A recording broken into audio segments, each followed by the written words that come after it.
The Heresy Accountabilibuddies Podcast is dedicated to all things Horus Heresy. This podcast delves into the grimdark universe where Primarchs clash, legions rise, and loyalties fracture faster than a Land Raider's track. But it's not just about the lore of the Horus Heresy.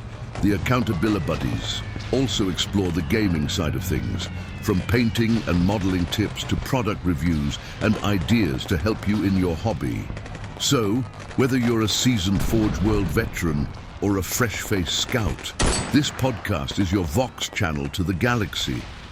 Expect discussions on lore, modeling, gaming, and maybe even the shenanigans that your hosts somehow seem to find their way into. Remember, in the grim darkness of the far future, there are only two things you can count on: heresy and your trusty Accountabilibuddies.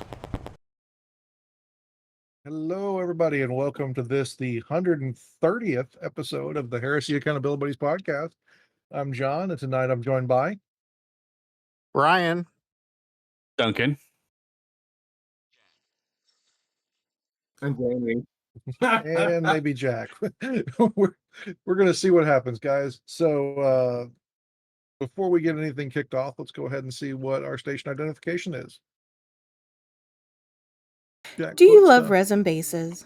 Then go to our sponsor, Elric Hobbies, for all of your basing and basing accessory needs. Use code HERESYABB at checkout for a discount. Legendary Monument Hobbies. Monument Hobbies is a one-stop shop for all of your painting needs. Use code HERESYABB at checkout for a 5% discount on your purchase. Pop Goes the Monkey. Find maker of third-party accessory bits of arms, legs, backpacks, and more, where you can get 10% off your first order over $125 with code HERESYABB at checkout. Right here. All right. Thanks for joining us, and thanks again to our patrons. And remember, if you like the podcast, please be sure to share it to your friends and click the like button and do all the cool stuff that everyone else asks you to do, but now we're going to ask you to do it because we're cooler. yeah, like, share, and subscribe. Yep. I guess I'll go ahead and kick off hobby progress. So next week I'm running an event at Dallas Games Marathon in Plano, Texas on the 21st of June. And so I decided that this might be my last 2.0 event. So I said, screw it. Let's go balls to the wall, like Duncan said. And I'm going to run a Pride of the Legion event list. And I looked around at all my built Terminators and I realized they don't have any of the weapons that I need to run this list. So I went into ye old stockpile and pulled out 25 Terminators and started building. So I magnetized all their bases and then built up all those Terminators with the weapons that they need to get them done.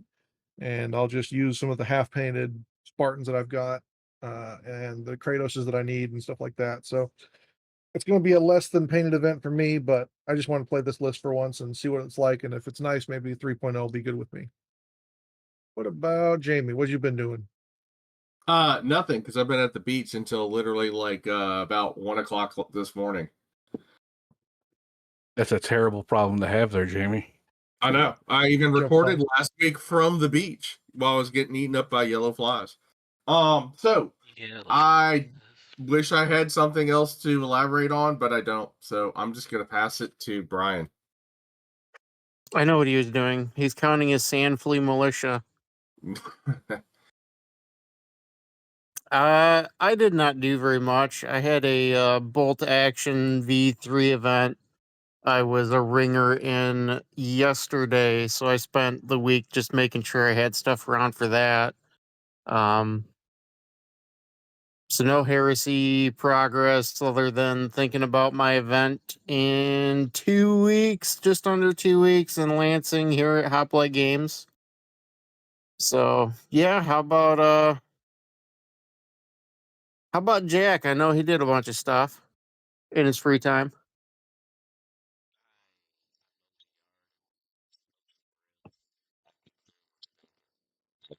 Dude, I saw the ribs. Those things looked awesome.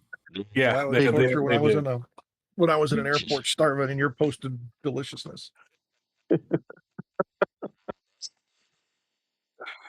I think Jack just likes to torture John sometimes, and I'm 100% here for that. the hobby hangouts and talked about how they sell so many briskets down in Texas that he'll just walk into Walmart and they'll be half off of like 80 briskets. And meanwhile, I have like one brisket at my Walmart and it's gray. Yeah, that sounds about right. It True. really does. Oh, I got some hobby work done. So I did the most hateful thing I've ever done on my my Night Lord's Contemptor, and that was I edge highlighted every bit of the armor paneling. I did that on Wednesday night, and I also started doing some work on the Praetor model that I'll be using for the army as well. I'm still waiting on my decal sheet from G-Dubs that I've ordered. It hasn't arrived, and I don't know why. So I sent them an email, and they've sent me another sheet. Yeah, my Night Lords. So you know my story about that, right?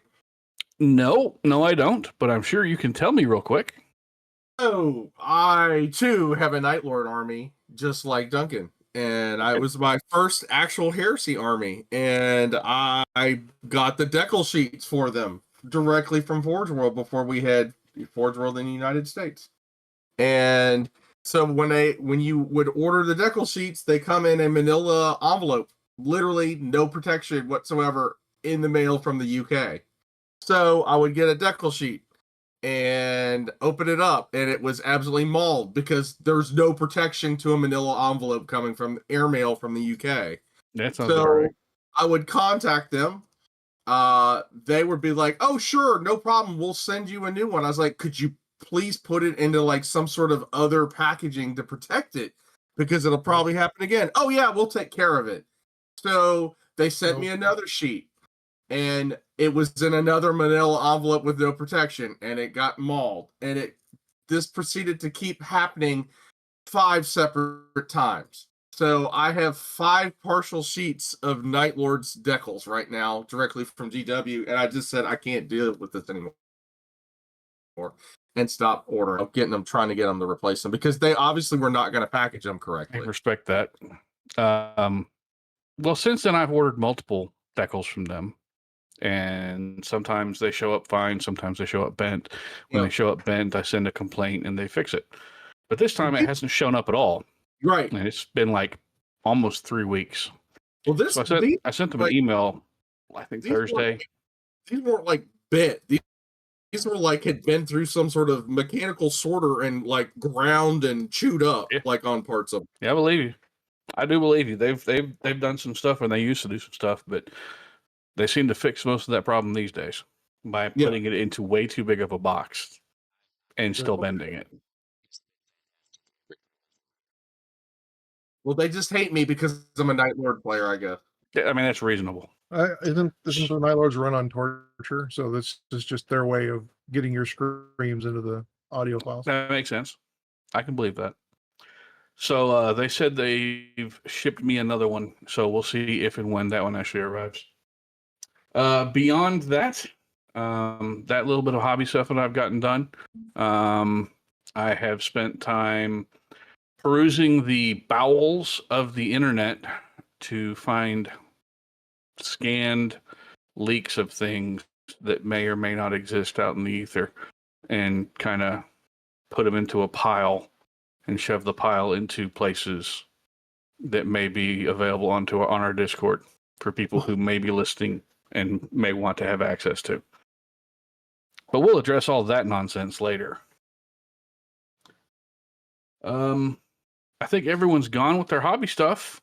John, do you have a lot of news today, or you only have a little bit of news? I have a bit of news. So probably the first important thing is the launch of all the pre-orders that we saw a couple weeks ago. So the rapier carriages, $70 for 2 guns. Ugh. Yeah, it's a little pricey, but considering weren't they like 40 for a single gun before? Something like that, yeah. Resins, so it's parity.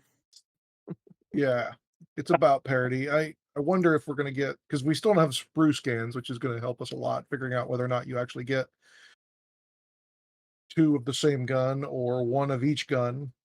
We really kind of don't know still what's in this thing. other than 2 carriers and 4 crew. So it'll be interesting to see what actually comes of that.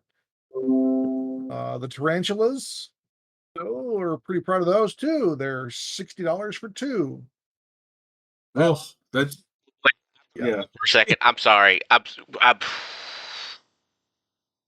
Okay, Jack, come back to us. Don't go towards the light. Come back from the light. Don't go towards the light, Jack. That was your wallet crying, Jack. no. Special. I will tell people's my answer to this.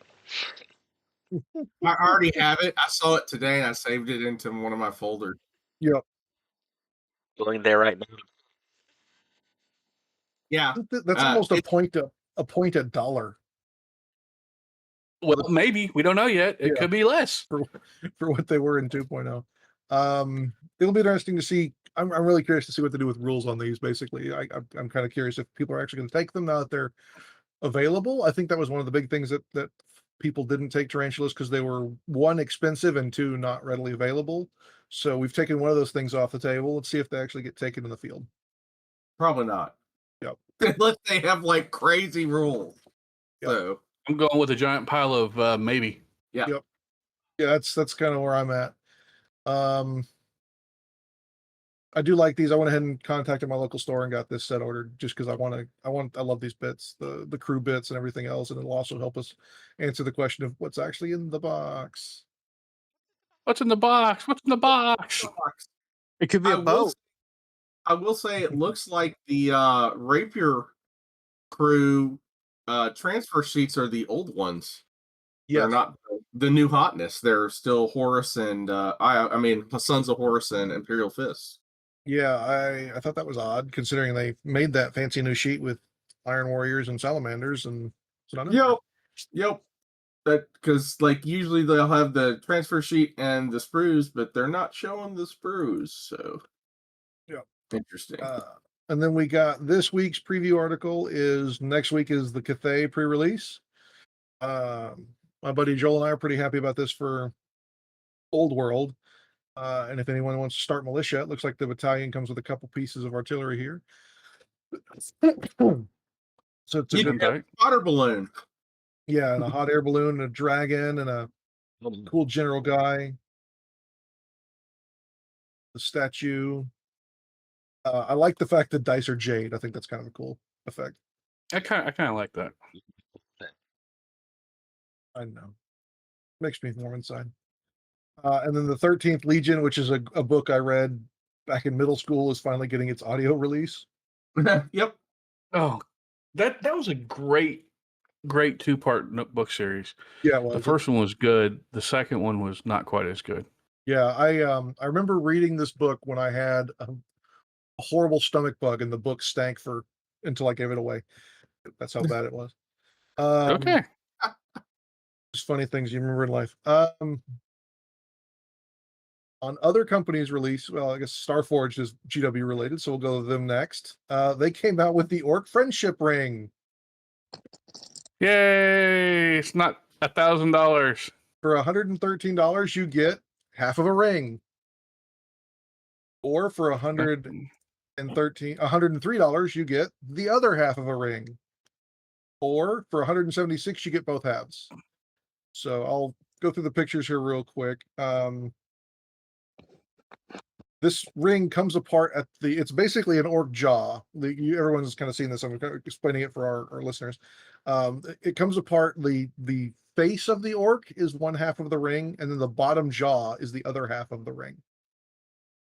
And so you could give this to your friends, and that way you have bestie friendship rings. Or if you have an insane amount of money, for $400, you can get a power claw that holds the ring together along with the ring. I don't think that's as neat.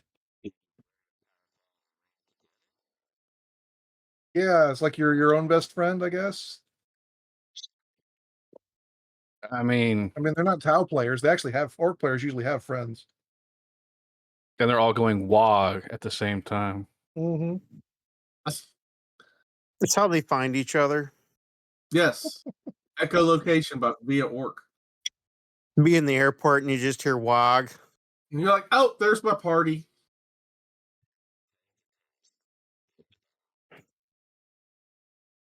I mean, that sounds not unreasonable. If anyone remembers at Adepticon, Monster Scenery had their Metropolis Kickstarter launched a couple weeks ago, and it's got 11 days left on recording on the 15th.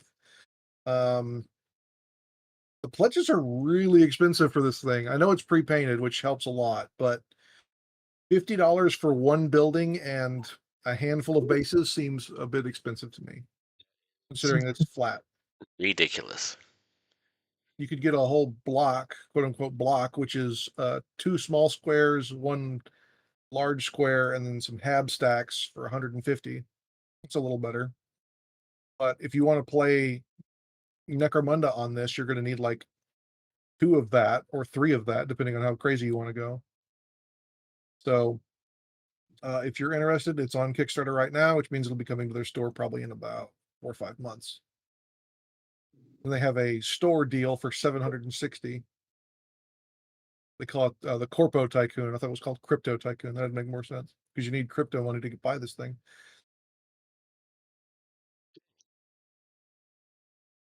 Okay. War Games exclusive has come out with some generic sci-fi citizens. These look pretty close to like some of the Dark Tide stuff you see. So these grimdark factory workers, burly citizens, some neat stuff for more civilians and NPCs in your Heresy games.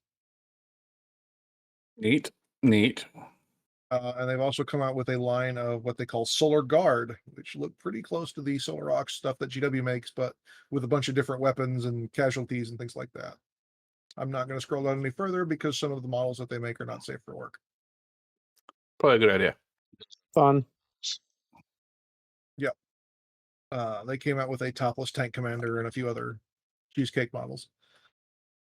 That's nice of them. And I'm sure he's very attractive. Hey boys, boobies are jiggling. Jesus Christ, Jack. That's all the real news. Joy Toy has started to re-release some of their older figures. And in doing so, they've cleaned up some of the paint schemes and made the models a different scale.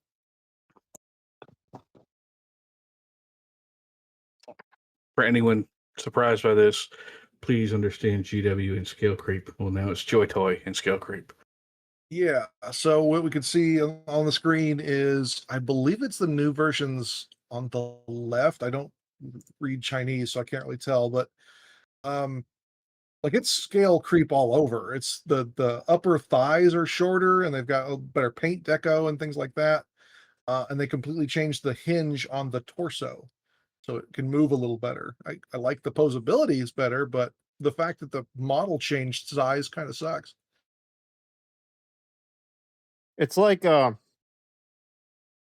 have to increase the size of things in order to keep their IP. Maybe they do. That, for all the things they do, maybe that makes sense. Yeah, this guy is an ancient, and like even the hand change size. That's why. That's the question I was going to have is one a normal Marine, like a Heresy style Marine, like Mark 1 through 8? No, these are both Primaris Marines. But yeah, as you showing me the bolt gun right there, they're both Primaris. Yeah, these are exactly the same model side by side, just different releases, and like some of the paint deco's better. I'll give them that. That's more weathered looking, but the fact that it's a completely different scale kind of throws me for a loop. Like basically, if you want all your Joy Toy stuff to look the same, you better buy it immediately when it comes out and hope that it's the same scale as the other stuff you already bought, because if you buy it later, it might be completely different again.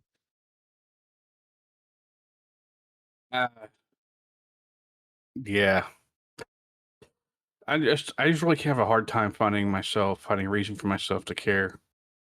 I got my Sanguinius in this week, and I have his helmet, and I think I'm kind of done with Joy Toy. I like them; they're nice, but unless something completely rocks my socks off, I just don't see finding places for them. Because I mean, the dreadnoughts are huge. I bought that one Leviathan, and I'm like, man, maybe I want to give this as a grand prize for a tournament or something.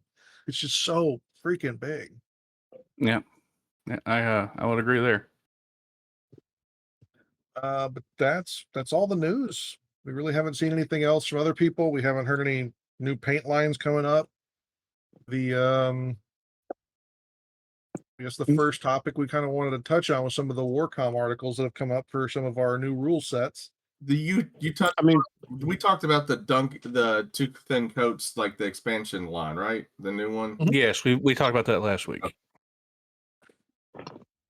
P3 got delayed again. Did we talk about that before? Yep. Yeah, they're doing another round of Kickstarter through GameFound, which is a not Kickstarter.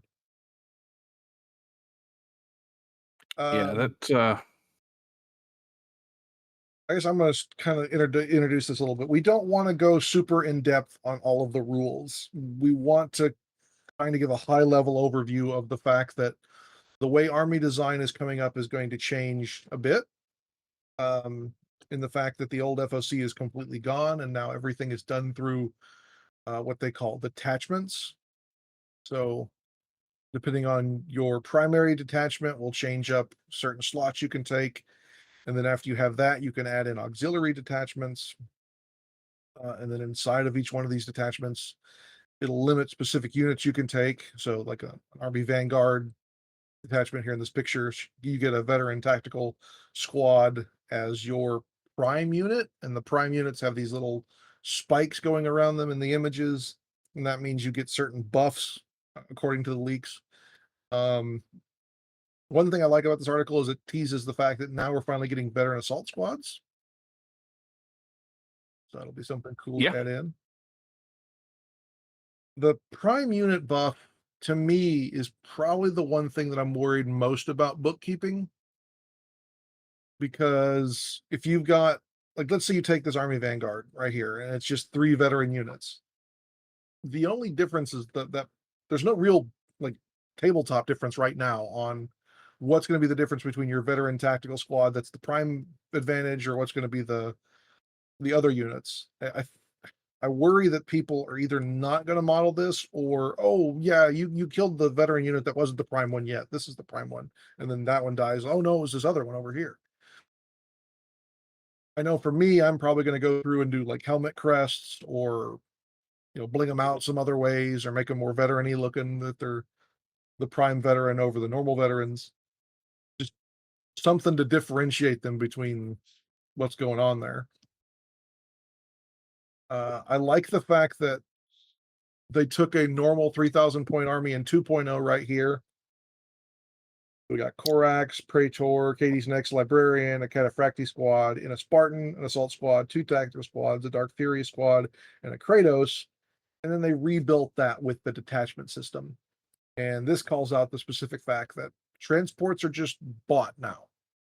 They don't have to. They're not. Yeah, they're not entirely separate. Yeah, or they're entirely separate from your actual unit. You don't buy them as part of that unit. You got to buy them utterly. Right. I love independent. Yeah, I love that because there was times when they'd add units in and they wouldn't have transport options. And I was like, did they just forget to copy the transport option over? Or is this unit different because it doesn't have a transport? I like that a lot, but I worry, as a joke, in one of the chats I'm in, someone built a all Rhino army. I'm not even going to pretend I'm surprised by that being the thing that someone tries to build. It was me. It was me. No. It was like Centurion and then 50 rhinos. I don't know if you could get 50 because you can't do squadrons. Right, but you could take armored fists, and each one of those is 4 rhinos. Yeah, and you can get. As the person that builds the crazy lists, don't tempt me with a goofy time. I don't think I have that many rhinos, but I could probably find that many rhinos. Rhino Rush, baby. Yeah. Yeah. Which, spoiler alert, that's likely to be back. Not quite as good as it used to be, but it definitely appears that it does. It has made its joyous return. I'm a little also worried about the fact that the jet bikes, if the jet bikes are fast attack slots, as it calls out here, not troop slots, how am I going to get an all jet bike army? But again, we don't know what's going on here. We don't know what's coming up. Maybe there's if your HQ is the jet bike guy, then jet bikes can be taken as normal or swap out something. We have the bare bones of how to build an army here, and a preview picture of an Arquat. Yeah. Which I would say we don't even have a bare bones of how to build an army. It's just a bare bones of this is how an army is architecturally framed. Yeah, And yeah. If there's no information beyond that. If the edition completely released is a fully loaded truck, your vehicle may have wheels. I don't know if we're quite that far into it. I mean, I definitely get where you're coming from, but I'm not really sure that's all we've gotten. Right. I'm not upset about this. I'm just saying, in general, the fact, and then Brian and I kind of talk about this. We don't like the fact that the way they're drip feeding some of this stuff. Obviously, we just want the whole book now. Yeah. But there's better ways, I think, to kind of drip feed some of this stuff out. Like doing a basic army build was nice, but they also could have gone like, hey, since Raven Guard are special, here's an all assault list as well that you could have built. Like something like that. Something that's outside the norm as well as the norm in one article would have been nice. Well, we also don't know if they intended to release all this stuff that they have as quickly as they have. I think they were kind of. I will admit, instead of Heresy Thursday, we got Heresy Monday, Tuesday, Wednesday, Thursday, Friday. Yeah, we were past week. Prodded with a cattle prod to jump the gun a bit, I want to say, because I think this was supposed to be more spaced out. I will say that I believe that it likely is prodded by the fact that there is somewhere out there in the wild, somebody bought a copy of Saturnine off of eBay for $700. And whoever that person was that bought it, more power to them. I'm happy for them. And they have been out there on the internet taking pictures of pages and spreading them out there for people to see. And at this point, just about everyone under the sun knows these leaks exist, which means that GW knows these leaks exist. So I think they're trying to get ahead of that as hard as they can to try to entice people to ignore the leaks by chipping away at stuff and giving stuff that hasn't been seen before. That, and I think they're trying to build a lot of hype, which, new edition, new you, let them build the hype. I just wish they would give us effective official dates for when things will come out and release the pre-order and just give us the book now. Yeah, just tell me it's late July or something. Yeah. Because everything's in a holding pattern at this point. So yeah, my local game store hit me because he's like, I have all this unmoved Heresy stock. He's like, I haven't sold anything Heresy in 3 weeks. I'm like, yeah, you're probably not going to. I hate to say it, but until the game drops, a lot of people aren't going to be spending money. And I'm working with him to hey, when it comes out, bundle, order a bunch of extra books and bundle it with books and some of the other stuff, and you can probably move the stuff fairly quickly after that. Makes sense.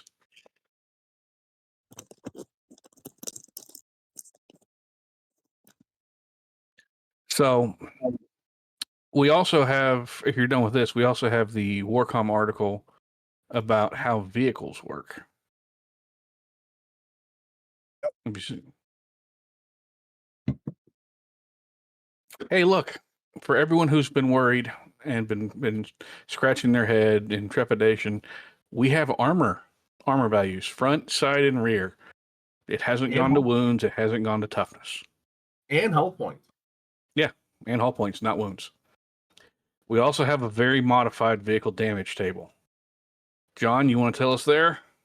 Yeah, so from now on vehicles, glancing hits don't do anything for the most part. They gain a token or status symbol. And then status symbols can be gotten rid of by either a repair, which is at the end of the status phase, or with Battlesmith, which was mentioned in the leaks as being a 6-inch bubble from anyone that has Battlesmith, and then Battlesmith X tells you what you need to roll on the Battlesmith table. again, with the leaks, we only have the main rule book. We don't have what people's battlesmith is. Yep. So vehicles are going to be very different now, and the fact that there is no blowing off a gun or immobilizing forever or things like that. I don't know how I feel about this change. I like the fact that you could blow off certain guns. We also don't know if there's no more true line of sight or things like that on these weapons. We only know the fact that vehicles exist and they can take damage. So penetrating hits are going to just take wounds off. Glancing hits are the ones that are going to be rolling on this table. Later on, they talk about the fact that knights now just have a front and rear armor. Considering the side was always the same as the front, I like Makes sense. And the fact that the base is an oval, and I cannot count the number of times people tried to argue that they were in the side of an oval, and I just said, I don't care. It's the same. Just move on. It does not matter. And then the real kicker, super heavies have Hey, look, it's BattleTech. multiple areas. They have head, carapace, arms, and leg values. That's only on the Reaver. Now, it could be other Titans have different. We don't know yet. Yep. And they have 2 different armor values, which we don't know what that even means. We just know that they have 2 different armor values. One that's called primary armor and one that's called exposed armor. And each one of these sections has their own value of hull points. So in the Reaver instance, head is 10, arms are 10, carapace and legs are 12. And also, each section has its own ballistic skill and movement values. Movement's a little weird to me because well, you got to have legs to be able to move. Yeah, but still, it's a little odd. I guess if you break the legs, it can't move. We don't know. But the fact that each weapon can have its own, each type of weapon can have its own ballistic skill, I like. I think that's pretty neat. I also think that this is the first time, at least that I can recall, that we've seen an armor value of higher than 14. Yep. Because the carapace and legs. What? I thought the Warlord had 15. 15 too. Well, I haven't seen the Warlord, or if I have, I've forgotten it. So maybe. I don't know. I'm probably wrong. But the Reaver there's got 15 on carapace and legs. So, Also, the areas with the most hull points. Yep. So it'll be interesting to see, do you call shots? Do you roll randomly? There's a bunch of stuff we don't know on that. Yep. It reads, I'm going to read this real quick. Reducing the hull points of a location to 0 doesn't outright destroy a Titan, but rather cripples that location, causing further attacks to roll against a lower armor value and cause devastating internal damage. Rolling on the Titan critical damage table might result in the loss of an entire weapon, collapsing to the ground, or even mortally wounding the princeps, while a particular stroke of fortune can detonate its reactor in spectacular fashion. We don't know, but apparently Titans are going to get much more chunky and beefy in how they play. Yeah. And maybe even actually be played. Yes, you may see Jack with a Warhound Titan on the table. You may see me with a Warhound Titan on the table and not just sitting in the box on the shelf. Who knows? I may be able to dust off the 4 that I have. Jamie may cause his 13-year-old child to stand on a table and go pew pew. Well, I do have the Warbringer, so that I'm working on. Yeah, that's true also.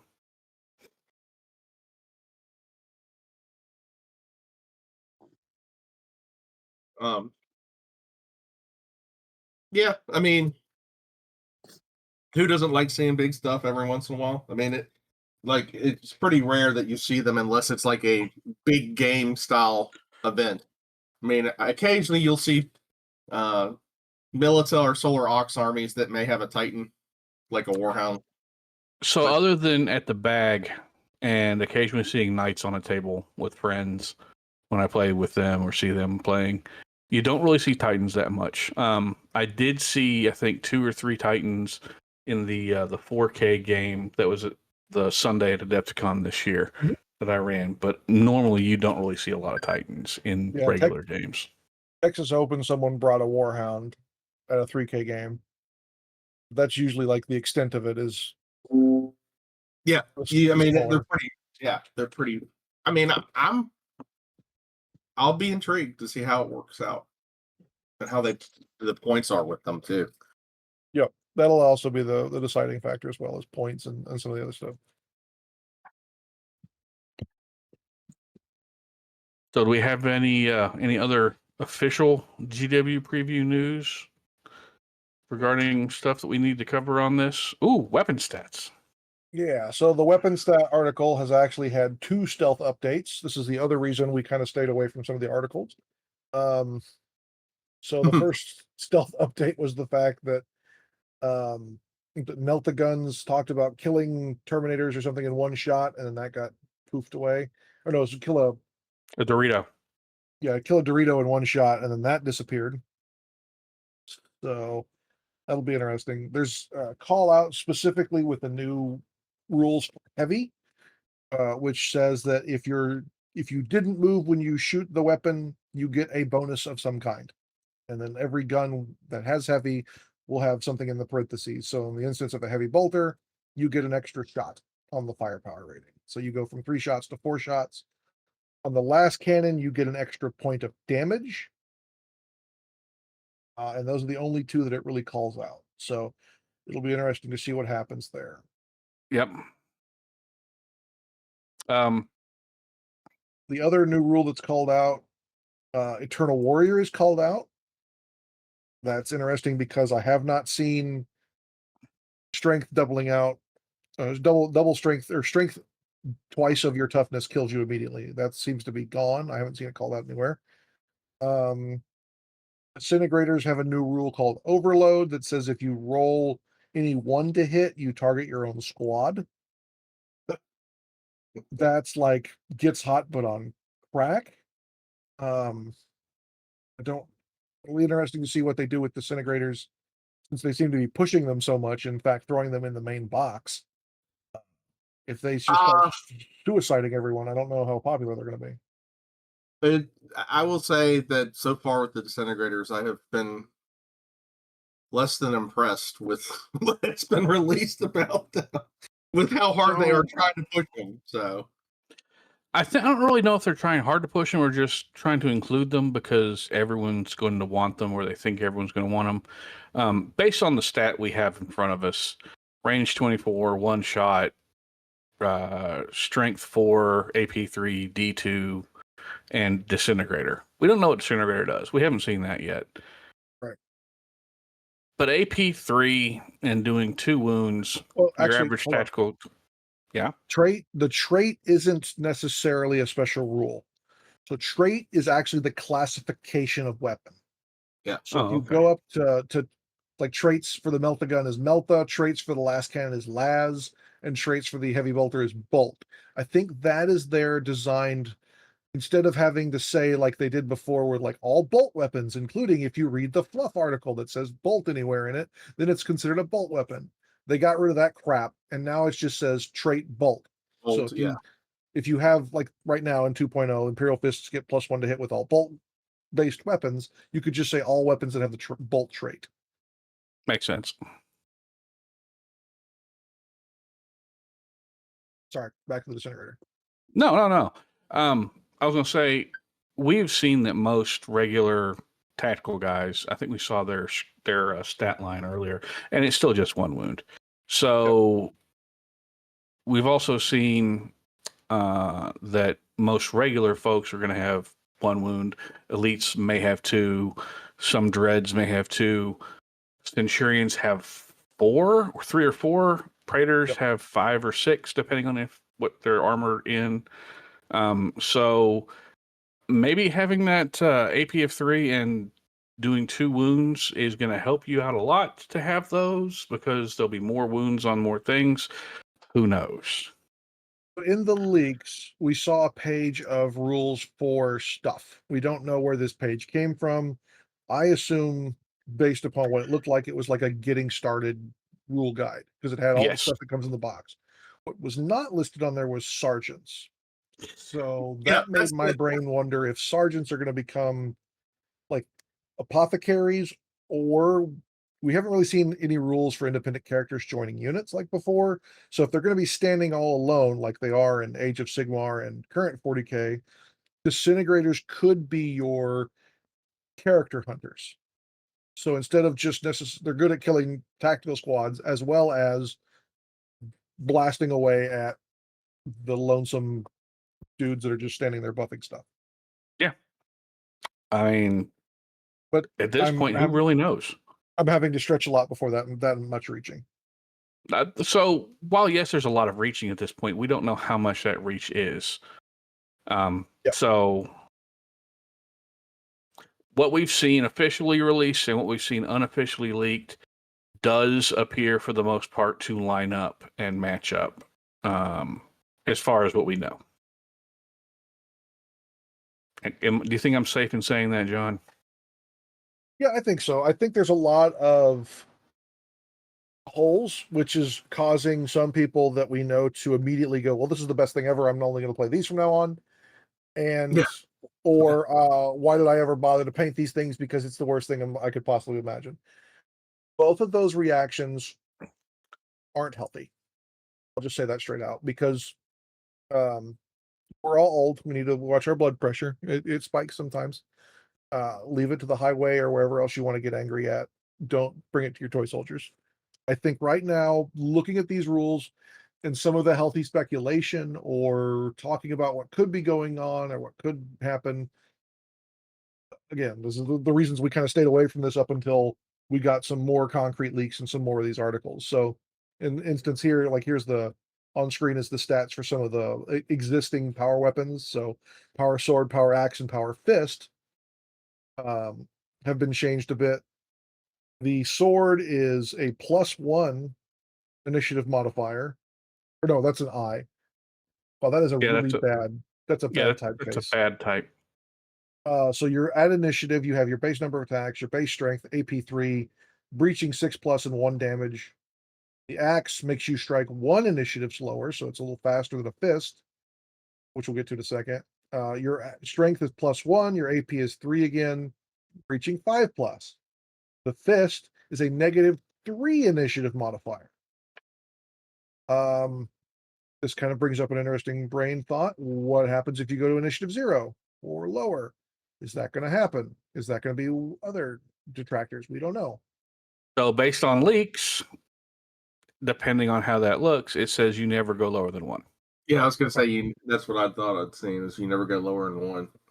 Okay, because I could see like if something modifies your stats to 0, then you automatically fail the thing or something like that. I could have seen them writing something like that as well. But either way, this power fist is now, instead of just doubling it, +4 strength, which makes guardsmen better with it, or militia better with it.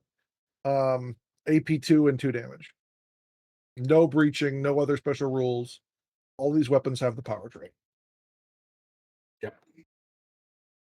But then again, breaching from the leak, and again, purely going off the leak, as long as you roll the target number, it just becomes AP2 flat. Not it counts as AP2 for the vehicle damage chart. You can't do this or anything like that. It's just bam, congratulations, it's AP2. Well, the vehicle damage chart is no longer exactly really there. So it's more just, it's like having a toughness of the armor value. Yeah. So I think that's very interesting, because we've seen also the ballistic skill chart kind of changed in the fact that if you have ballistic skill greater than 6, you start scoring critical hits.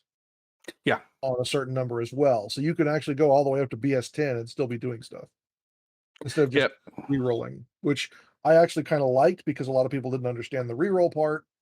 And then there's also a completely different ballistic skill chart for snapshots now as well, instead of just being a flat ballistic skill X. Yeah. Yeah. I think we also saw that on the breaching, I believe, and I'm scrolling through everything to try to find this again. I believe it was that breaching made it automatically AP2 and you automatically wounded. Not that you Yeah, hang on. Here it is. This is, again, take this with salt. Yeah, But we're not going to show these. We're not going to show yeah. these pages. No, when any wound test is made for an attack with the breaching X special rule, if the result of the die roll before any modifiers are applied is equal to or greater than the value of X attached to this variant for the breaching special rule, then if a wound is inflicted by that wound test, that wound becomes a breaching wound. Breaching is always treated as having an AP of 2, regardless of the characteristics of the wound weapon used to make the attack. So it doesn't mean you're automatically going to wound. So if your strength still can't wound that toughness, you're not going to wound. But if you can wound with that roll, you will, and it'll be AP2. So I like that change because before you would have breaching on a weapon that couldn't wound, and you were just fishing for breaches, basically. kind of like with rending when Yep. Well, the other big change with a B that I liked is blasts that came out in the leaks. So blasts now, if you had the Death Guard unit with all the grenades, what is that? The Terminators? I forget what they're called. Brian, what's your Death Guard unit with all the grenades and all the nonsense? Grave Warden. Yeah, Grave Wardens. Yeah. So before you would say, I'm firing 10 grenade launchers, and you would roll 10 separate scatter die. Now you perform a hit check, and if you have all 10 hits, you're happy. Let's say you get 5 and 5. What you do now is you scatter one template. You have your hit template, and then you have a scatter template, and that's where all your missed grenades go. Yep. Now, you also don't have to pull from the people under the template. So it's basically just a way to speed up large amounts of blasts. That's great. They already Love that. They already sped that up in 2.0 and got rid of the templates. It's just 4 shots of poison instead. Well, But frag that missiles could could still change do it and again. stuff like that.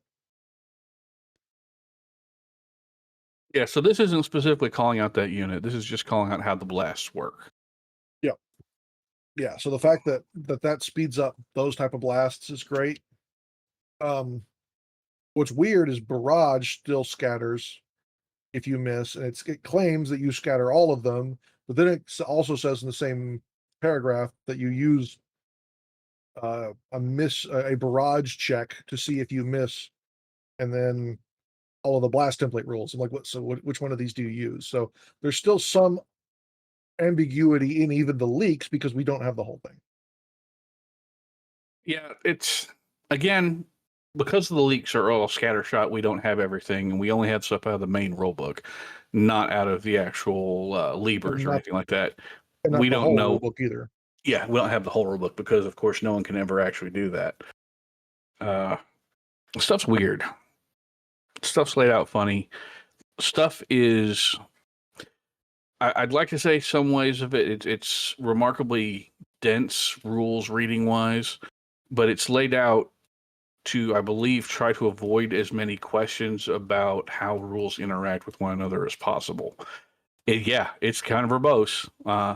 It's very wordy, but it seems to be trying to address any possible circumstances that come up that could cause conflict in rules. Does that make sense? Speaking of verbosity, Oh, Lord. Challenges. I didn't even read this. I'll be completely honest with you. My brain turned off. All right, so I will sum up challenges for everyone out there. It's going to be not too lengthy, but it will be kind of here. If you like the old challenge rules, you do not get to keep the old challenge rules. Okay? If you like challenges, you're going to like them more. It's its own unique subphase. You can fight the entire fight between those two characters. Not just one round of combat, but multiple rounds of combat inside the same round. I like that. You can... You don't have Gulliman dancing for 16 turns against Fulgrim or whoever else. Yep. So I've charged 3 units across the table at Jack's Ultramarine whatevers, and I've got characters in each of my 3 units, and Jack has characters in each of his 3 units. And I choose not to challenge with one of these units, but I challenge with the other 2. In the current edition, Jack gets to challenge on his own in that other one. In the new edition, Jack has to use a reaction to issue a challenge himself for that other combat.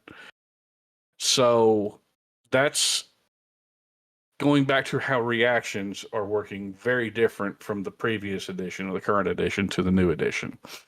I've noticed, while we're talking about reactions, that some things that were reactions before are now just built into the thing. Like Cap, that was specifically tied to the Xiphons, is now just a reaction that everyone can do. And there's a couple of things like that that seem to have been called out as, it seemed like everyone wanted to do this anyway, you can go ahead and do it. Yeah. The way challenges and everything works is very wordy. I think it covers 4 or 5 pages of rules, which should give you an example of how wordy it is. And these are not pages that are dressed up with images or anything or strange Gambit text boxes. These are literally rules and lists of how this works. It's going to be very different, but I think it's also going to be more thematic for how challenges are supposed to work. So at this point, I am officially calling myself a fan of what I have seen in the way challenge rules will be likely going. So the only issue I have with it, and so let's go back to the steps. When you're in the challenge, you each choose a gambit.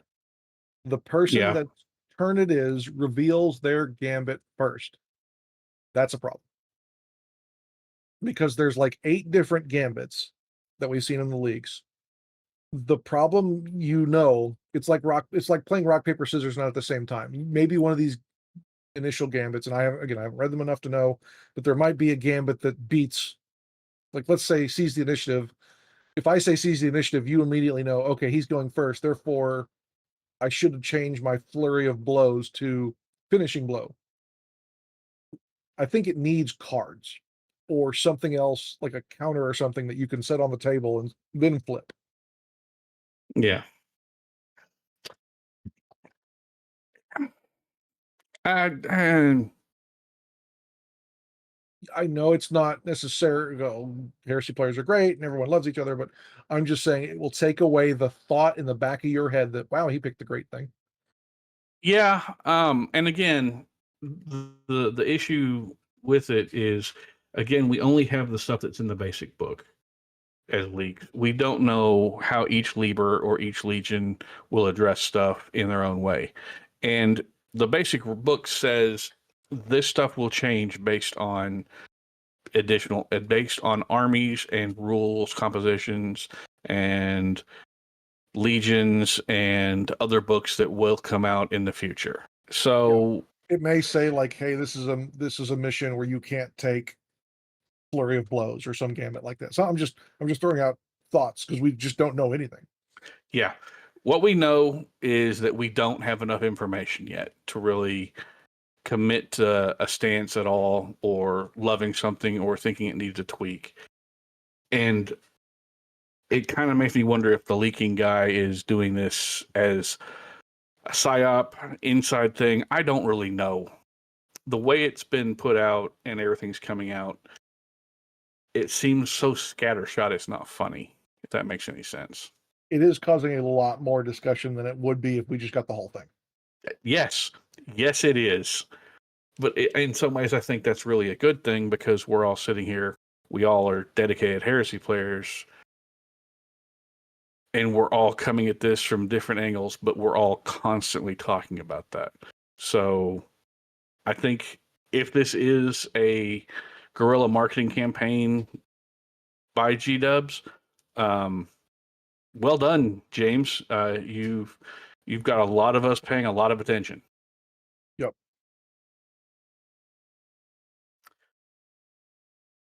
But yeah, so challenges, utterly different, very unique way of looking at it. If you liked them before, you'll probably want to do them even more now, if that makes sense. And I know this is going to sound a little odd, But I think the days in second edition of the generic HQ being the Paragon Blade and the Thunderhammer may be gone. Yep. I don't know how often people are going to bring that Thunderhammer at this point. We don't even know what a Thunderhammer does. We don't know what a Paragon Blade does. So I think Internet Office will probably figure out the whatever is the best, quote unquote best, or whatever gives you slight edges. But I think for them, even within that though, there's probably going to be a lot of play here. So I've scrolled down a little bit on the article, and Duelist Edge, which was always kind of a meh, who cares? The fact that it gives you a bonus to your initiative, which means that you're going to be Striking. doing better on the gambit check. Yep. You might start seeing those weapons more often, which is a good thing that they're in the command squad box. Yeah. Yeah. There's a bunch of things where I'm seeing the amount of play that they gave themselves with some of these rules and things like that. You can see where they're turning the knobs more often. Yes. It really feels like there's just a lot more moving parts, if that makes sense. Yep. And there was a fan release right after 2.0 hit called the Omega Codex, where they took and cleaned up a lot of the crap that GW had put in there. It would not surprise me if something like that comes out, or if everyone kind of does that and makes shorthand flow charts of a lot of this stuff to make it easier on people that are just picking it up. And then you can refer back to the main rule book if there's some other bigger question.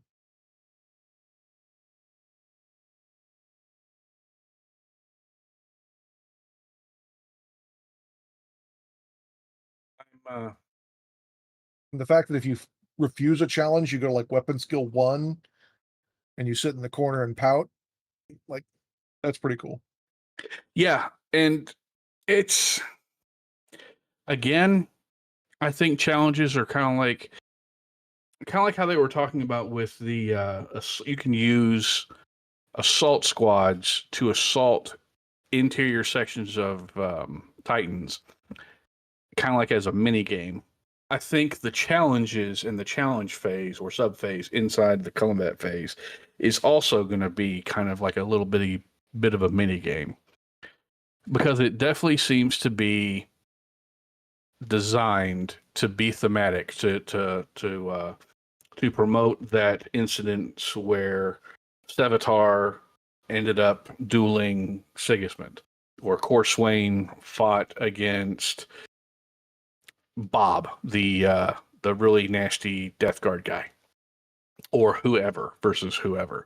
It really feels like the way everything's laid out, the way everything's reading, and how involved it is. It feels like they're trying to promote that whole thematic meeting and clash of a hero and a villain on a table, and showcasing characters as the truly exemplary people they were in the game or in the novels and the fluff. So that part I really, really, really love, because A, it's going to give more player agency to people who are playing the game. B, it's going to sit there and allow you to kind of recreate things that happen in the fluff but never actually get mentioned in books, or stuff that never happened in the fluff but really should have. Things like that. I think it's gonna be a lot of fun. It also builds on what GW saw from the community of, they saw that people were making characters more important than they originally had with the Pyrrhix character creator and things like that. Where Yes. people were leading their armies with their custom characters and putting all this stuff together because GW had all they had done is put out a basic stat line and no one cared. Yeah. When you put all these weapons and all these things, like I can imagine a Night Lords player or a World Eaters player that says, I'm only going to go for the finishing blow because that's what Karn would do. He would just constantly go balls out, always want to kill them with immediacy. Yeah, I could see that. But again, sitting there and juicing up characters and possible character customizations, not just with weapons but with other stuff too, possibly, is going to make everything cool, kind of seem and feel different. Yeah. And the fact that if you scroll up just a tiny little bit, we've got the Black Sword and a Charnable Blade. the Tribal Saber, and it's showing the actual differences between everything, and showing that the Black Sword, Sigismund's big sword that he uses to murder the absolute shit out of anything else he touches, only does 1 damage, and the White Tiger Dao only does 2 damage, which is just as much as a Power Fist. Kinda gives you an idea that these weapons and these epic battles between characters that already exist and characters you create are likely to be more involved and more Drawn out. Not just drawn out, but more thematic, more storytelling added to it, if that makes sense. A lot more narrative. Yeah, more narrative. So, kind of a big fan on this. I will say that I have talked to a lot of people who've seen the leaks, a lot of people who have read the leaks, and people have been saying things like they're concerned about how the challenge or this phase or that phase is going to slow everything down. But then compared to, I mean, they go like 13, 12 steps in one thing. But when you look at comparing the steps in that versus the steps in, well, this is how you charge, this is how you shoot, this is how you do this is how you currently fight a close combat. I think we as a whole, as a community, will find ways to kind of smoothly transition everything into faster play the further we get used to this new system. So I'll compare that to if anyone's played Magic the Gathering, that game has a 45-page rule book that is not used a lot. There's technically all these little timing checks and all this other crap that comes into play once in a blue moon because you're playing X card. They still have to have that rule that exists to make that check. The quote-unquote game does it itself, and it immediately fails because that doesn't exist. I think I like the fact that they're spelling out all these steps, because something could happen that requires that step to be there or something like that. I did not like in the previous edition and all other GW games where they just say at the beginning of the movement phase, X happens. And then you end up with 5 things that all say at the beginning of the movement phase, this happens. Which one of those takes precedent? They're making it so that, in my opinion, from the leaks we've seen, they're making it so that you know where those things occur. Yeah. Yeah, it's interesting. Yep. Very interesting. Addressing the leaks more. Do we have anything else officially from Warcom that we need to discuss at this point? Just the advanced characteristics. Cool. That's Let's punch at that. So they've broken leadership into these multiple steps. I forget where they're bolded out. I'm not going to remember what these things are called anymore. It's leadership, willpower, and intelligence. Yeah. So leadership is obviously what we've seen before. That seems to be with the morale. Morale has made a few changes that I've seen on the leaks, and the fact that you will fall back if you fail a morale test, and then you'll auto fall back during the next turn. You'll stop on the board edge. Again, I didn't read the whole leak because I kind of skimmed it. Cool seems to be for pinning and things like that. So with yes, the flamethrowers causing cool checks, and rotor cannons maybe causing cool checks, and sniper fire maybe causing cool checks. We don't know. Yeah, we only know the flamers seem to do some damage with that. Intelligence check seems to be tied to character traits, as in Tech Marines and Battlesmith and things like that, as well as casting psychic powers. And we've seen the rule for force, and that it's much like heavy was, in that fact that when it has the parentheses, it bonuses the thing in the parentheses. Yeah. Or in some of them, like I think it was Battlesmith, that was your target to roll against. Yep. So stuff was weird.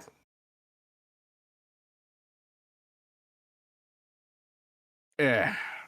Not bad weird, just different weird. No, just different weird. It's kind of a throwback to first edition Rogue Trader, and also kind of not. So It's a bit different. And then again, the entire thing, as we have hit multiple times, is at this point different and changed. And it's all going to be, we're all learning at the same time. No one's going to be an expert on their first game. So you say Rogue Trader, and a lot of people are going to immediately think that it's a lot more difficult and that we're rolling for, I shot your unit and I accidentally hit the pilot, and the pilot slipped on his left foot, and the left foot's the brake in this instance. Therefore, the truck careens D6 inches in a random direction because he leaned on the wheel too hard. It's not that level of granularity. It is more breaking out things. In my opinion, it's more seems to be breaking out things in the fact that it gives them more knobs to turn and things that can affect other things. Yes, that's the take I'm having from it as well. It's more crunch, which we all kind of wanted. But the way they're approaching the crunch also embraces the way they did stuff in the past while not making it too very different for the current. So it's old again. It's old yet new again with a different paint job, if that makes sense. Yeah, there's a lot in this game that's going to function a lot like was before, and there's a lot in this that's going to be completely new. And obviously, the problem that we all have is separating those in your brain compared to what was before. The joke that I kind of saw, and I uploaded it before, is going back to the vehicle table. This one? No. Since the vehicles will just take statuses on glancing hits. Me, a tank driver in 30K, a burst of last cannon fire rips through the tank, killing the gunner and ripping off half the armor. Blood rain patters off my helmet from my newly exposed sky. That's fine. I'll drive with my foot and load for myself. An autocannon ricochets harmlessly off an angled armor. Bros, what was that? I'm closing my eyes. Another autocannon shot bounces harmlessly off, not even scratching the paint. I panic, draw my sidearm, and fire a few rounds into the engine block to calm my nerves. You can make jokes and we can make all these funny assumptions before. It's not that psychotic. I think that there's a lot of, because we're only seeing glimpses through a keyhole of these rules, we're missing a lot of the stuff that associates these things all together. And we made jokes before about, if you look at how bolters would have just immediately stopped flowing after 24 inches. And that's not realistic. But it's a game. You have to have these inconsistencies in there because of that. Yeah. It has to be handled to some degree of abstract. Otherwise, you'll just be there for an eternity. Yeah. So overall, I think it's going to be better for us as a system once everybody has everything down. I think it's going to be a more granular, more thematic, more narrative-based game the way they're doing it. Is it going to be difficult to transition from one to the other at first? Yes. People will sit there and get confused. People will misremember stuff. I will personally misremember stuff. Everyone will.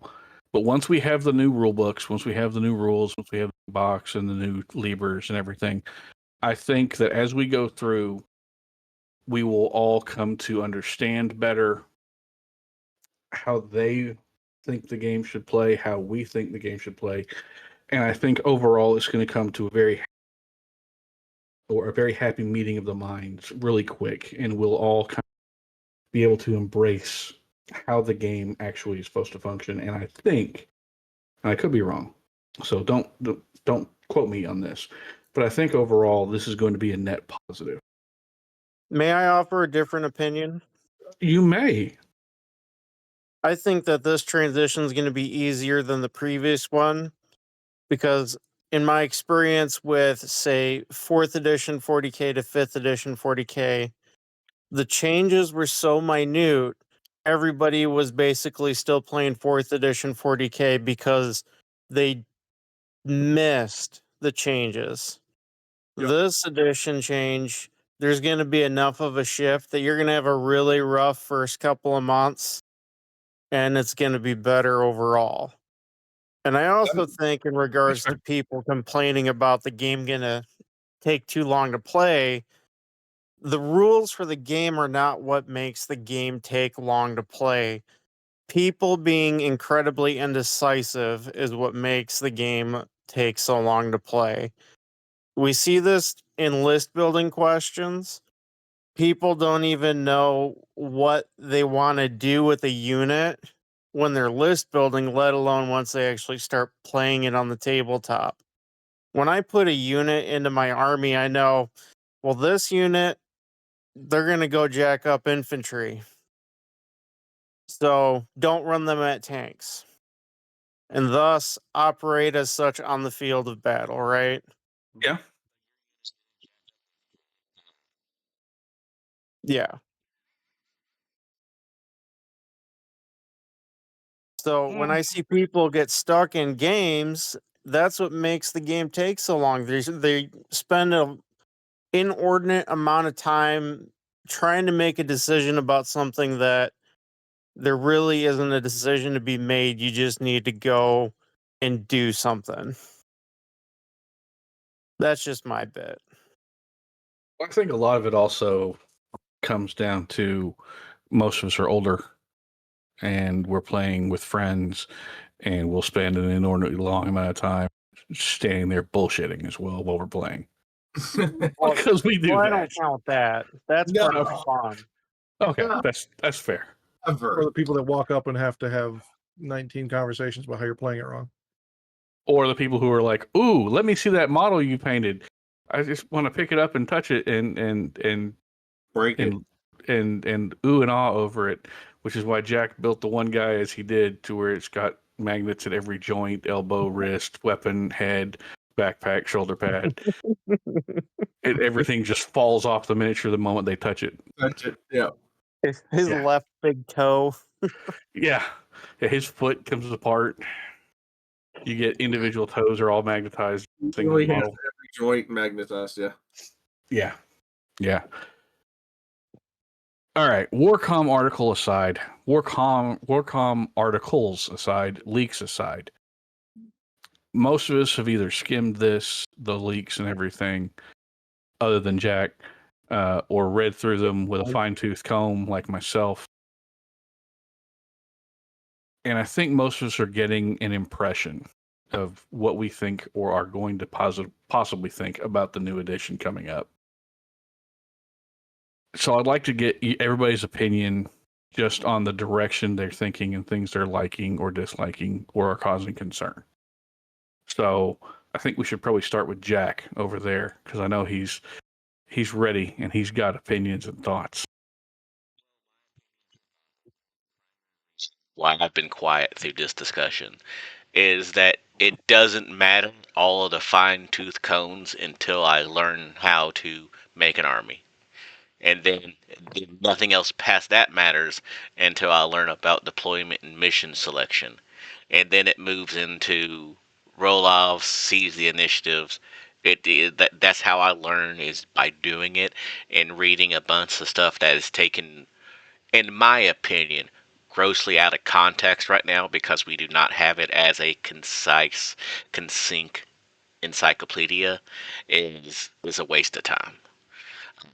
That is So absolutely fair. so what's the question again?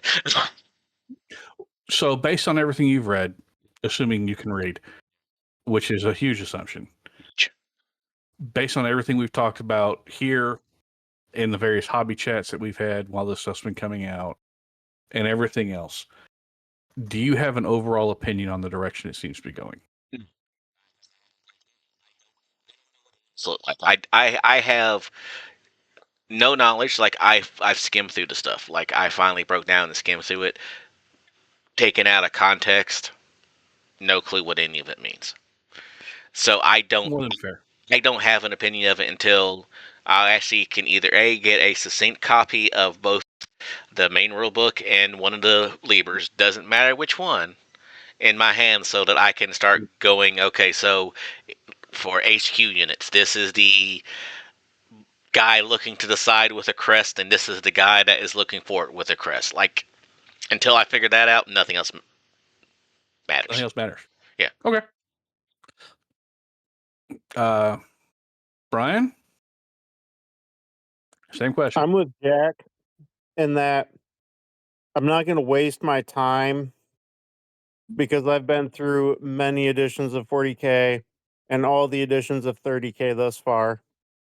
I'm not going to waste my time speculating about nonsense and half truths and lack of information. And I'm definitely not going to waste my time on the people on the internet that feel like they need to panic and the sky is falling and this shit's broken and oh, that's ridiculous and fuck this, it's never going to work that way, blah, blah, blah, this and that. I mean, I don't know anything from anything at this point with these rules. I mean, I have slight concerns now that we've discussed what they've shared about army building. Yeah. But I have faith that the community, by and large, is gonna police itself and not allow the stupid to happen that we saw in 7th edition 40K with the formation nonsense of complete destruction of a game. But there might be some smart. I hate myself for saying this, saying that they're gonna do something smart because I typically have dim view of rules writers at GW right now. They might be doing something smart in how the added layers and granularity of army composition and construction happen that prevent things from getting out of hand.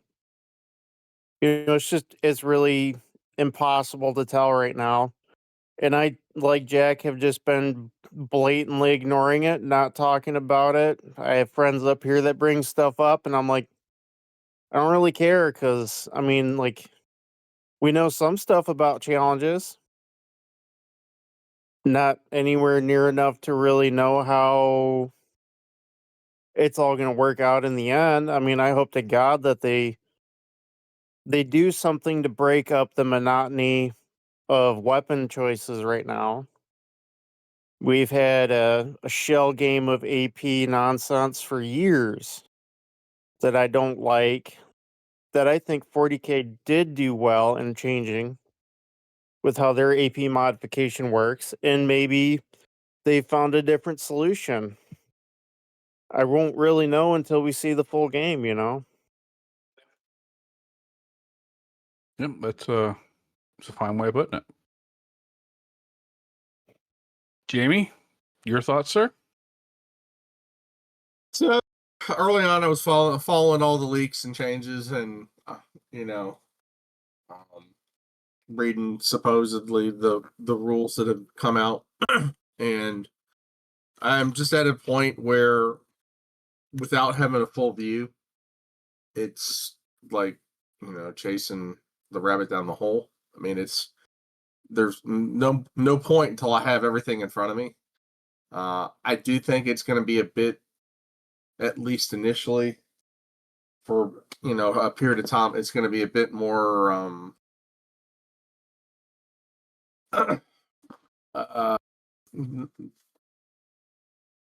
I'm trying to think of the word, but it's going to be a bit more using.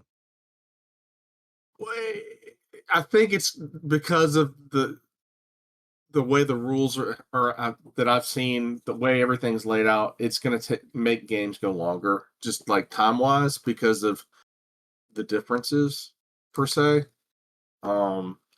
The current rule set has been based off of what 40K 7.0 for a long time, and there's enough.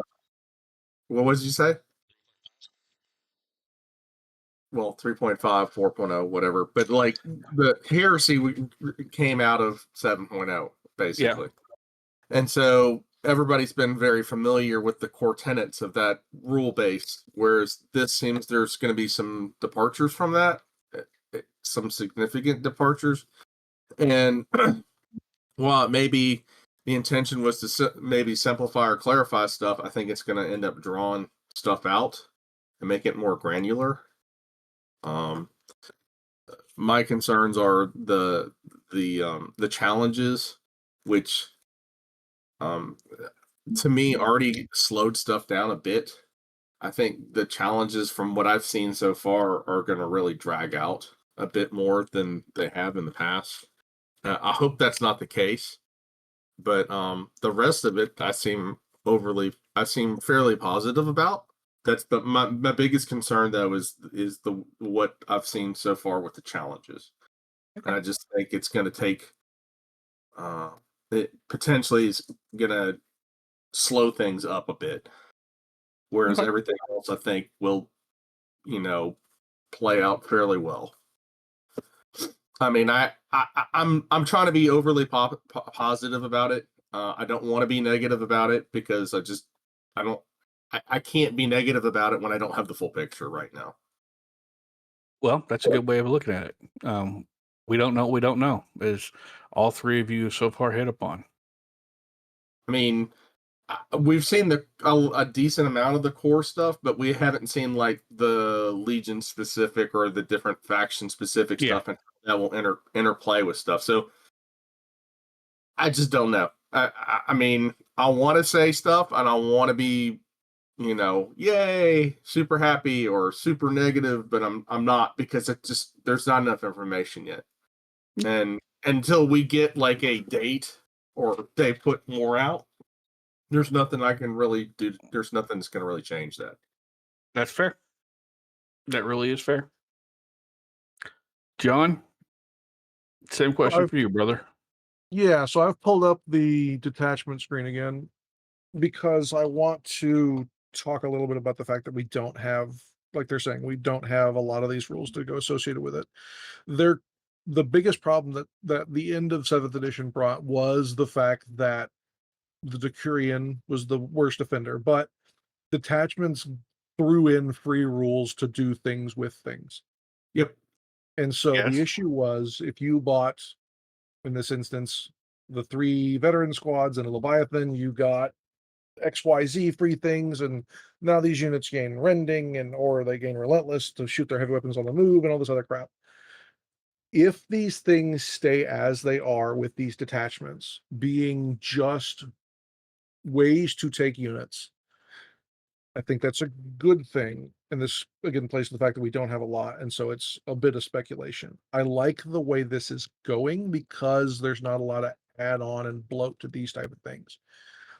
I could also see questions of how you could build specialized armies and things. Again, going back to, could we see special rules inherit from other things? We just don't know that. I could see like the Justaran spear tip, and it's just 4 units of Justaran, and they gain deep strike, because the leaks seem to say that only 1 unit can deep strike in your whole army. Well, why is that? And there's all these other associated questions that are coming along with it, and it is healthy to have I'm just going to wait and see. I think right now, though, I am a little more than cautiously optimistic because of what we're seeing coming down the way with these. I could see there's a lot more knobs here for EOs to play with when it comes to some of these things. We don't know. Challenges may seem crazy and over the top, but maybe there's some limiting on that. Like 2 basic sergeants can't challenge each other because no one cares about the tiny fight or something like that. There's all these other things that are associated with it that you guys are hitting on, and the fact that there's no reason to freak out about it.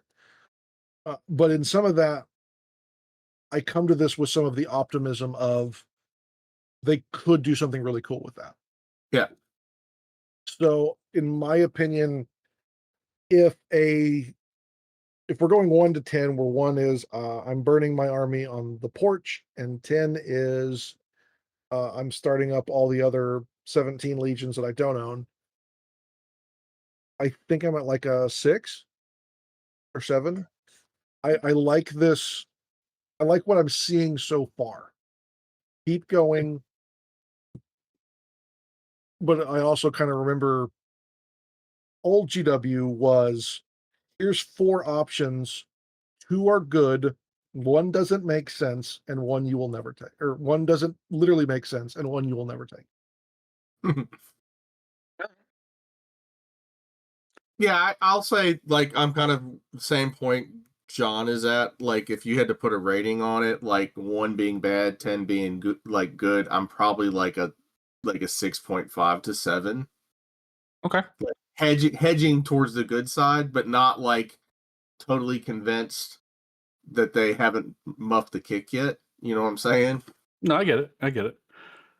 I like some of the things that we're seeing specifically with the detachments, in that we're not seeing a bunch of random crap thrown in with it. Now, that could just be because we're only seeing parts of it. Even some of the leaks were limited in that. And again, with the Prime thing, there's a lot of free rules that are associated with that. But it seems to be like a global free, if that makes sense. It's not like because I bought this detachment, I only get these things. It's more like I get a selection of things that come with it.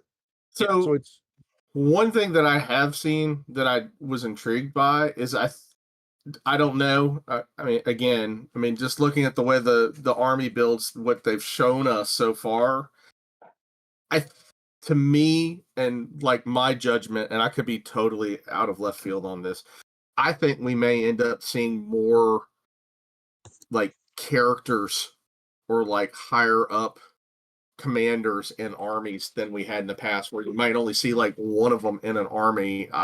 Just with how these detachments go, or whatever they're going to call them, I think it lends itself to, like, if you want the whatever bonuses you get, I think we may end up seeing like 2 to 3 HQs, like legit HQs in an army now, from what. Yeah, like more consoles and more line officers. Yeah. I think you're right on that. I think that this isn't going to be the return full up of Hero Hammer as we used to have way back in the day. Yeah. But I definitely think that we're going to see more actual characters on the table in the type of Centurion, Armistice, Pathfinder, Chaplain, et cetera, et cetera, et cetera. And I think that a lot of people are going to start building and getting and acquiring more character models to start including in army. And I think we're going to see a lot more variety than we saw in the previous edition, where a lot of people have brought chaplains. They were fairly ubiquitous. They were pretty much everywhere. I think we're going to see a lot more of the generic Centurions, and I think we're going to see a lot more, depending on how the rules go, of various other character types for the consoles, and I think that's good. I'm not saying that consoles were limited, but it seemed like you didn't really see a whole lot of them, other than like your generic chaplains, Delegatus. I saw very few champions and things like some of the other options that were cool. Like the Dreadnought guy and the Mechanicum guy, like some of those didn't come out because they were limited on no one liked fielding that many Dreadnoughts, or the fact there weren't a lot of plastic Mechanicum. I think you're going to see some of the limits on some of those, the mental limit on some of those, be lifted as well, because you can have more of them. Like before, I've only got 3 HQ choices. Well, I've got to take my Praetor because reason, and then I'm going to take my Chaplain because I've got this other Mighty Death Star unit, and I don't care anymore. Like that's kind of how it was. Or you also included, if you were going to include a third thing, you might include that Primus Medicae, because you can't attach apothecaries to your Terminator Death Star. Right. Or because my Death Star doesn't score, I have to throw in a banner. Like there was, you always saw the same 4 or 5 out of the, almost 20 different selections. Like it's insane how many options there were that just weren't taken. And I see the possibility of more options in this. Hopefully that brings us to more differentiation between things. I'll agree there. For myself, at this point, I am beyond guardedly optimistic. I think, again, using that same 1 to 10 scale, where 1's I'm not looking forward to this at all and I'm burning my army, and 10 means that I'm taking out a second mortgage to buy every single model ever. I think I'm somewhere around 7.5 to an 8, and I'm firmly in that position, because from everything I've seen and everything that I've read through with both the leaks and the Warcom articles and everything else, I'm really looking forward to what what comes down the pipe with this. I'm really looking forward to the changes, to the everybody starting off at the same level of understanding because of the rules are so different, and us all having to start over. And realistically, I'm looking forward to this very much. Talk about the mission leagues. So Yeah. there's some decent stuff in there that I like that's coming in the missions. I like there's one that's a degrading missions. There's a gambit that some of the missions have where you can like, oh, I'm almost losing. I can push myself further, but I take a disadvantage for this. Like Yep. there's some really cool, again, knobs in there for people to play with. Yeah, and that is kind of part of why I'm feeling so positive towards this, is because it seems like it's built to give event organizers and people who are writing their own missions more narrative control rather than kind of generic control that we had before and us having to come up with random things on the fly. It feels more thematic. It feels more narrative. It feels more like what we all were like to me. And that's why I said I'm somewhere strongly between a 7.5 and an 8, and I'm firmly entrenched in that right now. So I myself find myself at like a 3 on the 1 to 10, 1 being burn it all.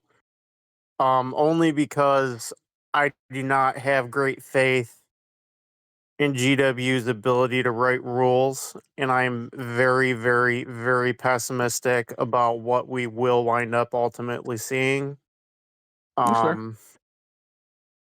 Especially after 2.0 and what they did there, and the just kind of refusal to address anything. Well, we'll see how that goes with the new edition, because But based on everything we're seeing, it looks like they're trying to make it, while as verbose as possible and wordy as possible, kind of addressing issues before they become issues. If that makes sense. I know, and I'm glad that you guys are optimistic for it. I can't shift myself out of that spot until I actually have something in of hand? substance in my hand. Because it just, I don't know, there's a breach of trust there with them after they took 30K mainstream with 2.0, and I'm not one to easily forgive that, if that makes sense. I feel a little bit spurned, and it's not because I hate the game. I certainly love the player base. I'm just a little bit frustrated with them on it, and yeah, trust was broken for me. From what I'm seeing, I'm not seeing some of the issues we had before where, and again, this is because we're only seeing leagues. It may just be there and we're not seeing it, but I'm not seeing the specific things where you would read it and then just completely not understand what the hell was going on. So, if anyone remembers 1.0's Dreadnought drop pods, where you could hide out in the drop pod, and then FAQ came out, and then you couldn't hide out in the drop pod, but sometimes you could. Like which that iteration of awful? Yeah, like there's not. I don't see any of those, and I didn't see a lot of that in 2.0. There were still some things that were like, this makes no sense. The Decurion FAQ and things like that. I don't see those immediately. Could they be there? We're just not seeing it because we're only seeing leaks. Yeah, possibly, but I'm feeling more optimistic because of the verbosity and step breakdowns and things like that. Is there better ways they could have written it without being that verbose? It's still checking my boxes of making me feel better. Oh yeah, hell yeah. But I feel, to me, it feels like they're trying more. It does. It really does. And it feels like an actual fresh break from first and second, if that makes sense. So, if no one has anything else, I think we've gone on long enough at this point. Any objections? Did you want to cover your other topic or save that? Let's save it. We've already gone on for an hour and 45 minutes. Hour and 32, as Jack just told us. 3, 2, 1, hour 33. Yeah. So there. So let's just call it here, I think, guys. Yep, 90 minutes is Oscar bait. There we go. Jack, why don't you tell Jamie to tell John to take us out?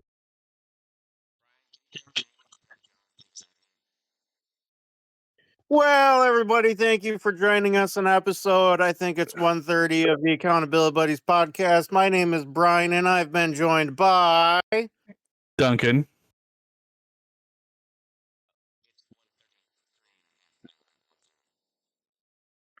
Episode 130, Jack. Okay. Not that anybody's counting. Jamie and John. Jamie and John. Yay. Always remember to stay accountable to yourself, to your buddies, and your hobby. And again, this is Men's Mental Health Awareness Month, so we do look forward to seeing everybody on Wednesday night hangouts. I had planned on relaunching the 2-week hobby challenge for June, but everything seemed to get in the way in my life, so we're going to be kicking that back off in July, since that seems to be when the new box is coming out anyway. It'll be a great way to get people enthused with everything. So expect an updated calendar and everything to come, let's say, for episode 132. Jack, are we recording on the 29th?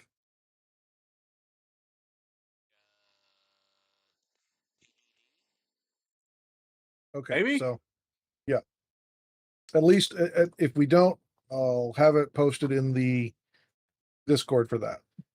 There we go. Sounds good.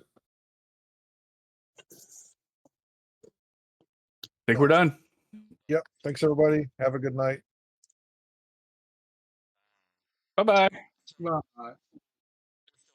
Are we done recording? We're still recording, so nobody say anything crazy. So you're saying that a challenge will now only last one turn, but you'll just keep rolling until somebody dies. Okay. So this is bonus content for anyone who wants to hear this. The challenge rules are very involved. So let me start off by saying I charged my unit of whatever with my Praetor into your unit of what Praetor. I have the option as the charger, and it being my active turn, to issue you a challenge. You have, let's just pretend you have one reaction point left, and you want to use it on heroic intervention to yourself issue a challenge if I choose not to. So I chose not to issue a challenge. You chose to issue a challenge. And I said, well, this is going to suck, but okay, here it goes. If I put my Praetor forward, and you put your Praetor forward, and our Praetors go ahead and they have this glorious slap fight. You will pick a stance, and that stance will offer you bonuses. You will roll for combat advantage, and you'll roll for initiative. They're two separate rolls. So once you've rolled for advantage to figure out who's got advantage, the person with advantage will then pick their stance first. And you've got a list of like, I think, 12. And let's just pretend you have your own special one from your own special legion, and you want to pick that one. And I have lost advantage, so I then pick another one. And I'm going to pick something like, I don't know. I'm going to make a word up out of the ether. Grandstand. And your thing offers you a bonus to your weapon skill where you get a +1 weapon skill and +1 attack because you're whatevered. And then you get +1 for one of every 5 guys in your unit who are involved in the combat. And because I chose Grandstand, I will get plus D3 attacks and then +1 attack for each batch of 5 guys who are in my unit that have lumped into this combat with me. Then we roll initiative. And, maybe this is how initiative works. Maybe it's not. But this seems to me to be a way that somehow makes sense from leaks. And I could be wrong. But you roll a D6 and you add your character's initiative. And that's your initiative for this fight. So then you take all the attacks with the weapon you've chosen to use and you roll them, depending on who won the initiative. So let's pretend I've won the initiative and I have 17 attacks. And I roll all 17 attacks on the weapon skill chart and I hit you with 5 of them because I suck. and then I cause 5 wounds, and my whatever weapon I'm using does 2 damage. And so you have to roll against 10 saves, and you save all but 2 of them. So you've taken 2 wounds. And then you swing back at me, and you hit me 11 times. And you wound me because you chose to have a whatever weapon. You cause 5 wounds to me, and I save all but 2 as well. So we've both taken 2 wounds. At the end of this combat, and I'm not 100% certain on this one point, so I'm not really sure. But as the person who had advantage, you, sir, now have the option to continue this challenge into another round. Not another round of the game, but another round of challenge. So then we both have to roll for combat advantage, and then we have to for initiative. We both have to pick various stances again, and you can pick the same one again if you are allowed to do so. And you choose to pick finishing blow, and I choose to pick grandstand. And I get my plus D3 attacks, and you get plus 1 attack, and you get plus 1 strength. And we go again, and the combat is basically tied. And we both have 1 wound left. Let's just pretend at this point now, it's still the same turn that the charge happened, and the challenge initially happened. And the combat is still going. We can go again. And in the next turn, if it's still tied up, we can go again. And after that round, we can go again until one of us is dead, or the person who has combat advantage chooses, I'm done with this challenge. So you can sit there and have that giant Primarch slap fight go until the end of that one phase, all done in one close combat. So what you're saying is... What I'm saying is challenges will be faster once we get further into them and we understand them better, and they will affect one round of combat, because typically by the end of that round of combat, one or both of the challenges are dead. Hey, Jack, I have your solution. Kill them in the shooting phase, and you don't have to worry about it. Exactly.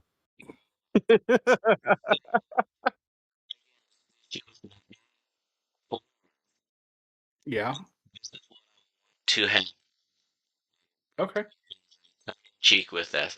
I want my artificial armor sergeant that's all he has. No weapons. Just that, a boat pistol, chain sword, a bolter. That. I want him to challenge your fist sergeant Armored guy. that to points, whatever, right? This artificial armor, because that's the way it works in 3rd edition. I'm not saying it does. This makes sense to have it. Yeah. And so long as I maintain the strategic advantage, I could keep that challenge going in perpetuity with hitting on whatever's, wounding on whatever, saving on 2s, because it's no special rules. Until one of us is dead. Right. Or the person say, I don't want to continue the challenge, and I won 1 round of that, and I have combat advantage. I can now choose, nope, we're done with this challenge. It's going to end. We're both going to walk 1-0. Let's say somebody was a snot to you, and you keep winning the advantage, and you just keep it going for all 3 hours. Is that technically there's a more than 0 chance of that being able to happen in a game as we know it right now?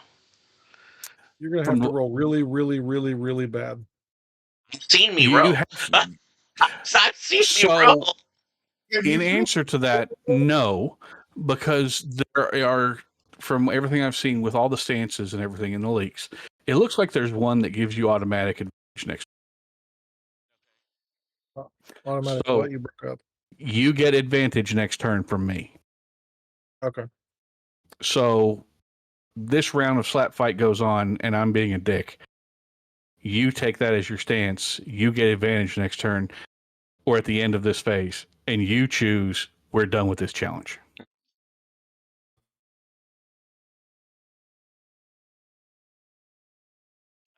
Something that will stop people from picking advantages. There are. There are in those rules. It says if you pick this advantage, or this stance, I cannot pick this stance.